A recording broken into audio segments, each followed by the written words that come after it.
Going handheld in your photography allows you to be so much more flexible, but you also don't want to get home with shaky images that are straight for the trash can. Instead, you should try to level up your keepers rate. And the most important thing here is actually not the shutter speed, but the way you hold your camera. Don't get me wrong, shutter speed is important, but in any genres of photography, whether it's movement, wildlife, sport, action, you need to set the shutter speed according to your moving subject. If you don't do this, you'll get movement blur in your shots. So many photographers struggle with getting sharp images handheld, but with a few simple techniques, you can improve that quite a lot. In this video, I'll cover the methods that I use to get sharp photos when I'm not using a tripod. My name is Peter Barteldam and I'm a nature photographer.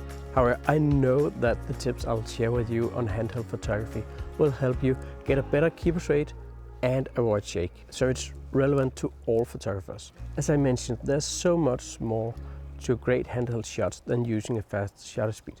But we need to get this out of the way before we continue. Now, without thinking about image stabilization, an often stated rule of thumb is to use as a starting point the shutter speed that is at least 1 divided by the focal length of your lens. Now add in image stabilization and you should be able to use shutter speed that is much slower and still get good results. But the thing is, being able to shoot at a low shutter speed is of absolutely no use if your subject moves even just a tiny bit.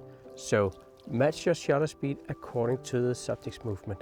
Therefore, shutter speed is not the issue to focus on with handheld photography. It's absolutely no different from when shooting on a tripod. With that out of the way, having a steady hand for handheld photography is crucial for 2 reasons. Even though the shutter speed may be fast enough, but if you wave the lens around, you won't get as many keepers as you would like to or that you could have. If it is framed poorly because of you waving the lens around all the time, then it isn't really a keeper, is it? So you need to think about how you hold the lens. If you don't keep the lens fairly stable, you will give the autofocus so much more work to do because the subject is moving around the frame because if you're not holding the camera steady enough. But it's actually not certain that your autofocus can keep up, again causing you to get less keepers. And this gets even worse when you're using a longer focal length or if you're extremely close to your subject.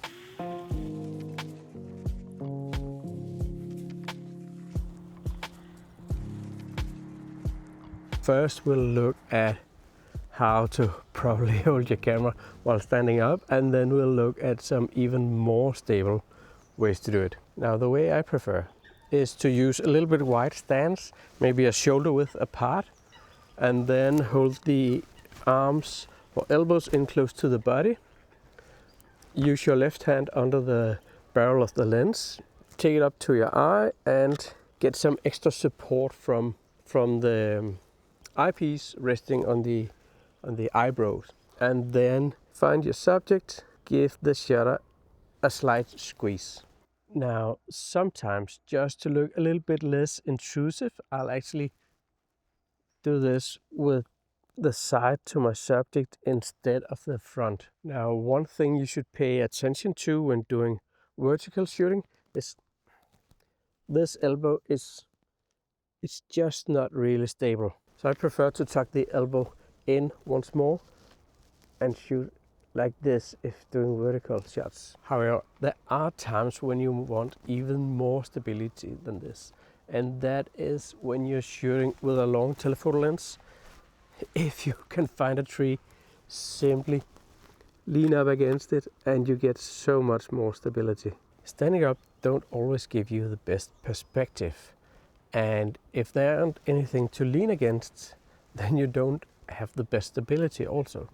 So let's try something else.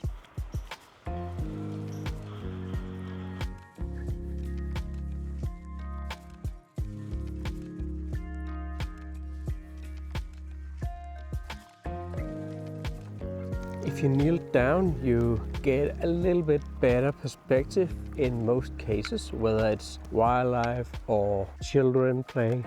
You'll get down to their eye level, and you also get a little bit better stability because you have a place to rest your elbow that's very stable. This makes it so much easier to get great handheld shots and without the subject moving around in the frame because you wave your lens everywhere. An even better way is to simply lie down on the ground. This gives you a very stable position where the only moving part is actually from the elbow and up. So you don't get to sway with your body back and forth when you're standing.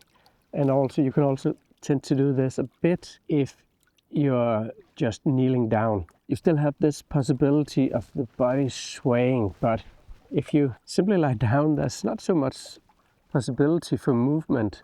So it's very stable as long as you also keep the viewfinder or eyepiece right on the eyebrow, then it's very, very stable. Also, try not to line up your arms, but keep a little wide stance. Now, there's still a few more things that you can do to improve your handheld photography. Now, the first thing is if you hold your breath for a moment while you take a burst of shots, or better yet, if you exhale and then take a burst of shots before you inhale, then this can give a little more stability. So if you do like this, breathe very heavily, and maybe I'm over exaggerating it a bit, your lens is like going like this up and down. So instead, just pause for a little bit. And one more thing is to get a lot of practice. Practice. This will help you so much. Going handheld is a great way to be more flexible and get closer to wildlife and be able to cover larger distances. But there's so much more to taking amazing shots. In this video up here, you'll see 7 tips on how to capture better wildlife photos without buying new gear. So see you over there. Take care.